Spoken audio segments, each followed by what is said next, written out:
everyone. Welcome back to Coder Stories. This is me, Sneha, and in today's episode, we have with us Mike Lyles. Mike is a keynote speaker, IT director, and author of the inspirational, motivational book, The Drive-Thru is Not Always Faster. And this is an amazing book that Mike was very kind to send me a signed copy of, and I started reading. I love it, and I'm going to keep referring to that book over and over again. So thank you, Mike, and thanks for joining us today. Thank you so much, Sneha. I'm so glad to be here. I really love the my pleasure to have you here. And the videos. It's amazing. Thank you so much. So, Mike, what's your story? We'd like to know more about you. Well, so, in sixth grade, I went through a training program in school on an Apple IIe computer. And most people that are listening probably don't know what an Apple IIe computer is. But it was in the early 80s.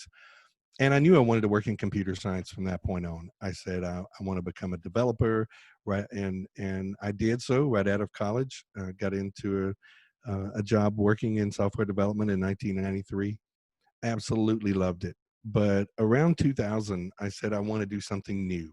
And I realized very quickly that that's who I am. That's the kind of person that I've become, is someone that really likes to find new areas, new teams, building out new processes. And so I started working for the PMO, which is the Program Management Office. And that was fun, but it just wasn't for me. I did get a lot of experience working with stakeholders and the business stakeholders and how it works with IT. And I think it's helped me in my career, but it was definitely not somewhere I wanted to be long term. I knew I was an IT geek and I needed to go back into that role. So 2002, I got into project management. I had several developers working with me, and that's when I realized my love of managing and leading and coaching people. And then 2005, it's been a long career. I'm sorry it's so long of an answer. But through 27 years, I realized in 2005 that I got an opportunity to go to Tampa, Florida for a software testing management course. And I went there to go to Tampa. I'd never been to Tampa. I wanted to go to Tampa. And I knew that was something I wanted to do. And then as I said in the class, I realized I'm the only non-tester in this meeting and in this course, but it inspired me and it really changed me. And I realized, hey, I'm a tester and I know this is what I want to do. And at that time in 2005, my company did not have a QA organization. So I just started building those processes within our development team. 2008, we started the team and I started working with them. And ever since 2008, I've been working in the capacity of software testing and doing some things there. Got very lucky and started speaking at conferences. I've been able to speak in over 14 countries. I've been to 5 of the 7 continents, over 100 events. And it's just really, I've met so many people and been inspired by so many people with what their stories are and sharing mine with them. And then lastly, 2019, I published a book that you mentioned, and it's been awesome. I really expected 2020 to be the year that I would tour the world with the book, but thanks to COVID, we had other plans. But I'm still trying to get it out there, and it's been a lot of fun. Really, really happy with how things have gone through my career and through my life. So that's the long story of my 27 years. Thank you for sharing that. That's truly an amazing story. You've had a great journey so far, and I'm sure you're going to have an even greater journey as we go along, Mike. So what inspired you to write the book? Like, what was the motivation behind writing this book? Yeah, so in 2002, I realized my love of business books, motivational speakers, and self-help stories, and I began looking at the works of Stephen Covey. He's got an amazing book called The 7 Habits of Highly Effective People. If anyone's listening has never read that, you definitely should try that book. Have to read it. Yeah, it's amazing. John Maxwell, he has great books. Jeffrey Fox, I really like Jeffrey Fox's book on how to become CEO. And I had a director that was going through a course at that time with Franklin Covey, the Stephen Covey group. And part of his training requirements was that he would offer free mentoring to people. And he chose me. And so I learned a lot from him. And really, he helped me to learn how to set goals 1 year, 2 year, 5 year, 10 year, things like that. And one of the things I started with him was keeping a journal. And in my journal, and I still have it, in 2002, I wrote down, I want to be a writer and I want to be a coach. And I didn't realize it was going to be 17 years before it would actually be a book in 2019. But I knew that I wanted to be a writer. And that was really the thing that he was coaching me on is it doesn't matter how long it takes. It matters what you plan to do and how you plan to do it. So that really got me started. So the idea just really came from just the love of business books, self-help books, and things like that. Nice. Yeah, I read the chapter, just started, just do it. Yes. That was amazing. So that you've actually followed that. That's great. Yeah. So so another interesting thing I wanted to ask you was what inspired you with the title of the book? Well, in some of the motivational books that I read, especially with Stephen Covey, he always talks about leaving a legacy, and I heard many great writers say that. How do you want to be remembered? Stephen Covey used to say, um, "To live, to learn, to love, to leave a legacy," and that wasn't his quote, but he always quoted it. And I realized I wanted to do something that would spread my message and the things that I've learned. And because I know that the many things that I've learned that are really powerful in my life or things that other people have shared me about their life. And so I thought I've surely got something I can share with them as well. So when I started writing my book, I had an author tell me a very important and mind blowing fact, and that most people are not going to get rich off of book sales. And I sort of knew that, but it was very eye opening. They said, they wanted me to look at this book. Um, they wanted me to know that authors make their way into their growth and they become prosperous with what they do after they write the book. And your book is more of a business card or a calling card. And and I realized after publishing this book um, that I'm totally okay with that. Because my intention of the book never was to become filthy rich and to make billions with the book. I mean, it's okay if that happens, but I truly hope and pray that just millions of people get their hands on it, and it's growing, and it's exponentially spreading across the world. And I just want people to be able to take the part I love about the book the most is that many people will write a book and they'll say, well, this book is for teens, or this book is for people in a job, or this book is for people who are retired or who want to, what do you do after work and things like that. But when somebody asked me that about this book, I realized, my 13-year-old daughter, she read it last year, loved it. I've got my parents, of course, they love it. My mom loves it. But different people from different ages and different parts of life and different roles in life have found something in some of these chapters. And so that's what I love the most about it is that it's not just one genre. It's not just one group of people. It's something that people can take, away from whoever they are and whatever they're doing. Absolutely. And especially the fact that you have different chapters and they're not really related. They're like different topics in different chapters. So whatever you feel like reading that day, you can just move on to that chapter and read. And that's why it makes it such a good reference book where you can keep going and rereading it every time you feel like reading about a topic. Absolutely. Absolutely. Yeah.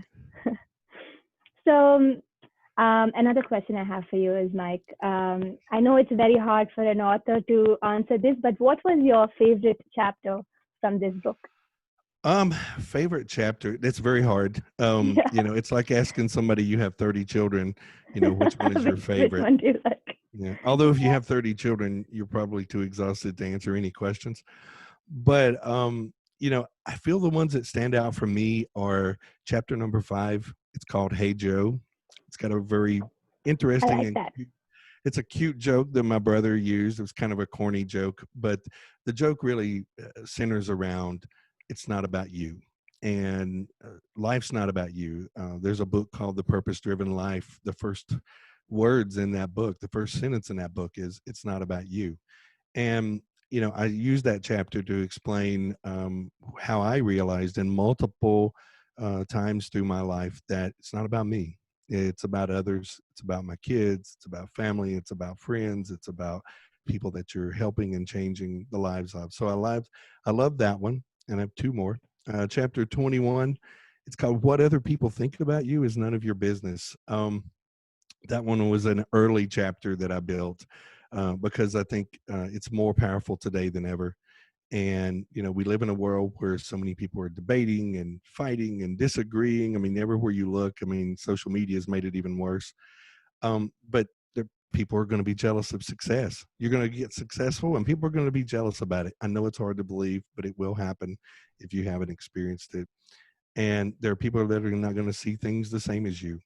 But you, focus on what you want to do, focus on how you're going to change the world, and don't let their feelings or their opinions bring you down. And then the last one, and I won't touch on it too much because we've already spoke about it a little bit, is leave a legacy, which is Mm-hmm. the last chapter of the book. And I talk about it a lot, but it's really critical, that we figure out. There's an old quote that says the two most important days of your life are the day that you're born and the day that you realize why. And I think, don't just spend 70, 80, 90 years and then call it a day and you're done. What are you going to do with your life, and what are you going to leave, and how are people going to remember you, and what's the thing you're going to leave in this world when you're gone? And so that's my These three. are these are beautiful chapters. I totally enjoyed each one of them. Even the Hey Joe chapter, I was like, I loved that joke, and Yeah. I felt I could totally relate to it. Because many times you start thinking about it's all about you, like what are people gonna say, things like that. We always try Yes. to take it personally, but most of the time it's just not about us, it's about the other people. And I like how you even talked about when you became a manager, how you felt like it's not about you anymore, it's more about your team and Yes. how you're going to help your team succeed. So these were some great points I think you mentioned in the book, having experience in the corporate world and how you could kind of relate to it. And I felt I could relate to it, and these were great points for me to read from my perspective. Thank you. um, so, Mike, you did this while having a full-time job, right? That must have taken a lot of discipline to actually write a book and collect all of this information while having a full-time job. Can you Yes. tell us a little bit about how you managed that? Like how did you balance that with job and we life and writing a book? Yeah, so honestly, I think this was the challenge that made it take 17 years for me to complete it. For the first 24 years of my career, I was driving to and from work. I was spending long hours in the office and focusing on my career and my work, and having, little time for myself to spend on the book. Every now and then on the weekends, I might put a little time to the book, but it was very limited. And in 2016, I took a job with the company that I currently work with, Bridge-Tree, and they had a remote working environment, which has inspired me never to work in an office again, by the way. And they have flexible rules around out of the office policies. And I just, I realized two valuable things with this working experience. One, working at home gave me those extra 3 hours because I was driving an hour and a half each way to and from the office. And those extra 3 hours give me time to focus more on my work and get it done, and still have extra time to spend for myself and work on the book. And 2016 is really when it started taking off. And while I did take a lot of notes and put things together for those 14 years, it's those last 3 years that really stood out. And then the second part, the out of office flexibility, really helped me on travel. And I got to speak at dozens of countries, multiple conference events. And especially if it was international, I was able to go to the conference, speak at the conference, and then in my evenings and nights, I could do my work during U.S. hours. So the company really helped me, and I owe them a great deal of gratitude for that. But it also helped me realize that regardless of whether you're working remotely, and we're all working remotely now, but Mm-hmm. right now, but regardless of whether you are or you're going to the office, it's really about what you do with your time. Zig Ziglar says we all have 24-hour days. Nobody has more or less. And I think it's important to really manage your time and be able to understand, what am I doing with the time that I have? We catch ourselves binge watching Netflix, or just doing nothing sometimes. And I think that gets us in trouble, and Mm-hmm. we've got a short life. Life is shorter than we believe. And, making time and really putting time to it is really important. Absolutely. Thank you for that. I was also very curious to understand what your organization structure was like, Mike. Like in the book, you mentioned about write a diary, write notes of what you've done through life, and what was your structure like, and how did you organize your thoughts and things like You that? know, there are so many ways to be organized, and we could talk about this for days. You could do several broadcasts Absolutely, on yeah. this. But I have multiple ways that I do things, and I track things. I really liked. I listened to one of your YouTube videos where you talked about a plan every Sunday night for the week Mhm. ahead. That's what I started in 2002, and I think it's critical. If you know what you're going to do all week, you can go ahead and start planning. And if Monday doesn't happen, you can move it to Tuesday if it's feasible to do that. But knowing every day what you're doing the next day, that's critical. I always keep a list. I always work from a list. I have a work list and I have a to-do list for home and personal life as well. And I think keeping those two is very critical. In the book, I have a chapter called DWYSYWD, Mhm. which stands for Do What You Said You Would Do. And it takes the to-do list to another level. And because that to-do list, we're good at keeping lists. Some people aren't, but most people are good at keeping a list. But the one thing we fail to do is track when those things are due. And a do what you said you would do list is taking down what you committed to do, who you committed to do it for, and what time you plan to deliver it. That way it helps you with prioritizing, okay, task 3 is due tomorrow. I got to do it now. And I have no extra time to do that one. Task 1 is later in the week. I can work on that later. So I think that's one way. Um, and another way, is to keep that list, like I said, with work and personal. But I'm going to step into the software testing world here a little bit and talk about Mhm. mind maps. And anybody that listens to any presentation I've done, the 31 I've done this year, they'll laugh because I don't seem to be able to. Every sentence I share in a software testing talk is, a noun, a verb, and mind maps. Mhm. But I like to use mind maps, and I fell in love with mind maps and the way that they work. I think it helps communicate. It speaks in everybody's language. It's very visual, and I think it's a very collaborative way to get organized. If you're working with a team or whatever job you have, whether it's software testing or not, um, I think it's very critical if you use mind maps to be able to make everybody speak the same, language and look at things the same way. So if you haven't used mind maps, I use Xmind. They need to pay me for all the promotions I've given for them, but they have a free version and it's a powerful tool. It's not the only one. There's many out there, but I really like what I can do with mind maps, and I've used it for personal and work as well. Yeah, I like mind maps as well. I use it mostly for brainstorming, and sometimes you have all these Yeah. ideas and you don't know how to go about with it. All I have to do at that time is just start making a mind map. Sometimes I Oh, use absolutely. Xmind, and sometimes I just use my book with my Yeah. pencil or pen and start doing that. So I think it's a simple exercise which Oh, it not a lot is. of people know about, or I know. yeah, it's so simple and it's so easy to do and it's so effective most of the time. So I think a lot of people, if you're watching this and if you haven't used mind map yet, go look it up and check Oh, it yes, out. please do. And you'll know you've arrived when you have VPs and executives talking about mind maps. I mean, my VPs and CIO, CEO in the company, all of them speak about mind maps. They know I'm going to throw that out if we're having a meeting. I'm going to grab the screen and I'm going to start mind mapping. I don't care what we're talking about. And it could be a simple mind map if it's a simple meeting, but I've always got a mind map at the end, and they know they're going to expect that from me. So you'll get really addicted. It's probably the most addictive thing I do in my day-to-day job right now. Nice. I like that too. Yeah. So, Mike, what are the books that inspire you? Wow. So I have about 57. No, I have many books. And I am going to give you three, four, five, six. I'm going to give you about 6 or 7, and I'll be quick Okay. on them. But they're really good books. The 7 Habits, we talked about that. Seriously, if you haven't read it, please read this book. It's sold more copies. It's Stephen Covey has been gone for probably 20 years, and his book Mm-hmm. is still in the top 10 of bestsellers because it just continues to motivate the world. It's 7 Habits. Those 7 Habits are amazing. The first 3 are about you. The second 3 are about the group, and then the last group is sharpen the saw, which is put it all together.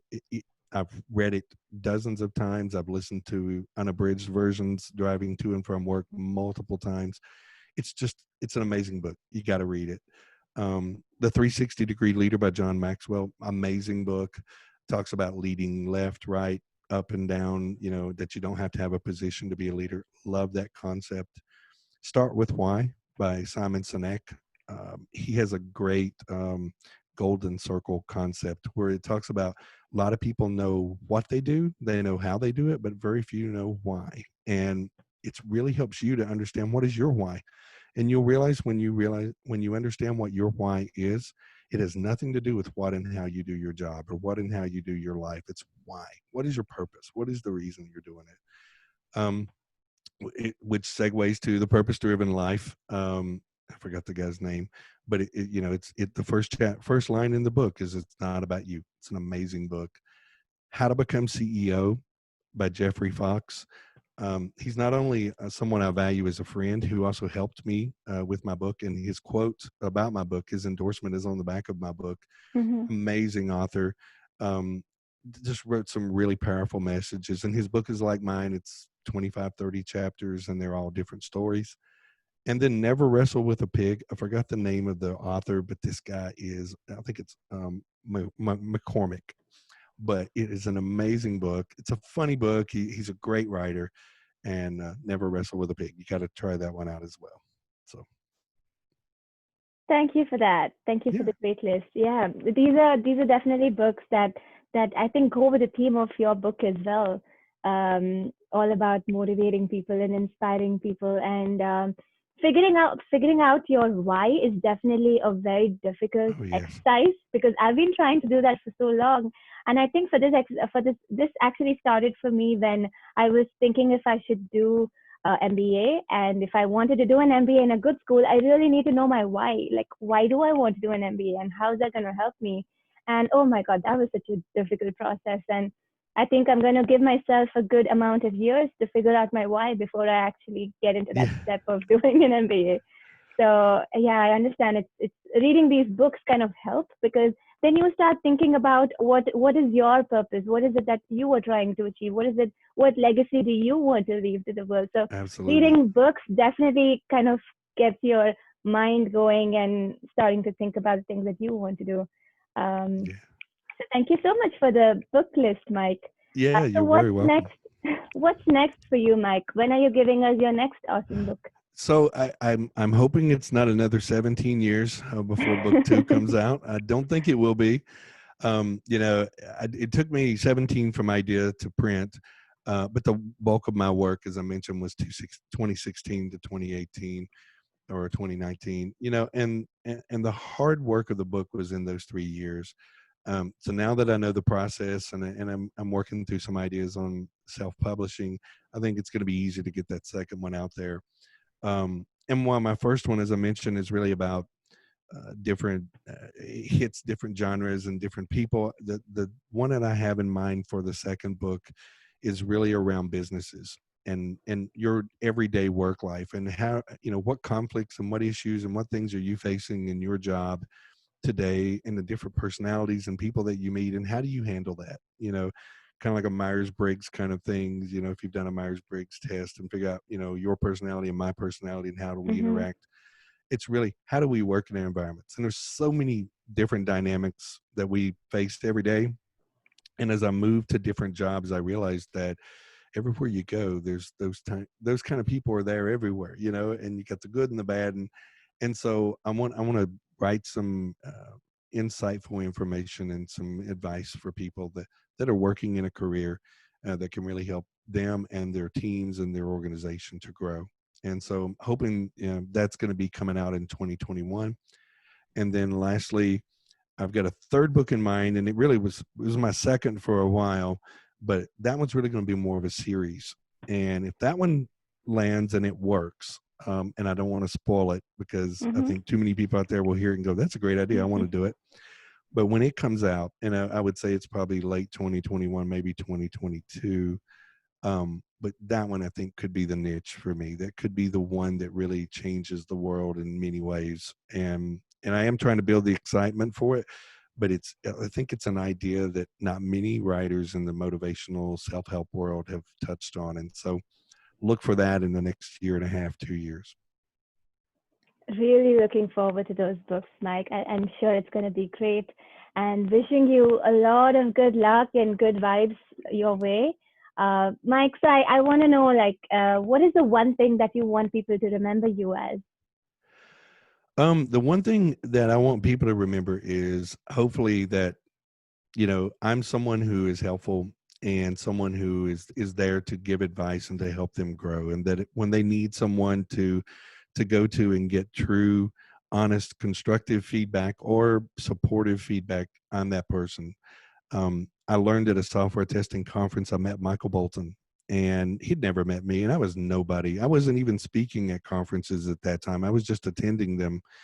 And I met him in the hallway, and I asked him if he could help me understand a question I had about software testing metrics. And he just stopped, said, "Let's go have lunch." He took me to lunch with him at the conference, and we sat down, and he spent an hour with me talking to me. And I know him now. I know him very well, and I consider him a very good friend. And for him to do that, it inspired me to say, I want to do that for other people as well. And he's not just the only one. I've had, as I mentioned, Jeffrey Fox, who was a writer who helped me. I had a writer who was a 4-time bestseller.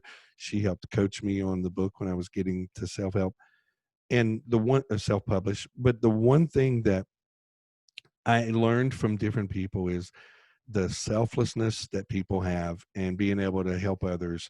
I want to be that type of person as well. And I get myself in trouble because with the conferences I've spoke at this year, I spoke at 31 events. And of those events, I get a lot of people that take me up on the offer when I say I want to help and coach and mentor. And you get that flood of people coming in, and you got your work and you got your conferences. And so I tell people when they first reach out, it may take me weeks, couple of weeks to get back. It may take me a month, but I will help you because I want to help everybody to grow.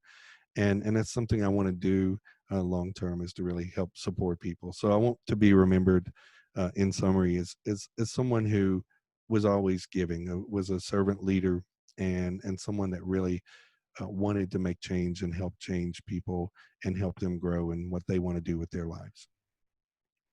That's absolutely lovely. Thank you so much, Mike, for joining us today and for all of your amazing insights Thank on you. your life and your book and your mission in life. This is awesome. Mike, one last question for you is how can Yeah. people reach out to you and how can they buy this awesome book? Is there a mailing Yes. list they can be a part of and all of that information? Yes. So I am very narcissistic. I say that joking. I do love interacting with people, whether it's on Twitter, Facebook, Instagram, LinkedIn. I'm on all those sites. If you go to mikewlyles.com, that at the bottom, it's a very simple site. I need to update it. But at the bottom, there are all the links to all of my social media. Please reach out, connect with me. There's also a link to my book site. And from that book site, it's called the drivethtrubook.com. You can order the book. If you're in the United States, I can sell you a signed copy. Anywhere else, it's available everywhere all over the world. I'm so amazed at this publisher that's been able to get it, anywhere you go. I can go to Walmart, Target, anywhere you can buy it, practically Nice. anywhere. So Okay. reach out and I would love to connect with everybody. I've made so many connections in 2020, a year that I thought I would not make many, and that we would be all sitting at home, not speaking at events. And we've made the best of it. And that's what we learn as we adapt and we grow. So I'm so happy to connect with anybody. I'm honestly, reach out to me if you want any advice, coaching, mentoring, support. I'm here. Thank you so much, Mike. This was amazing. And I will add the link to Mike's website and Mike's book to the description box below. So thank you so much, Mike. It was wonderful having you. Thank you. Thank you.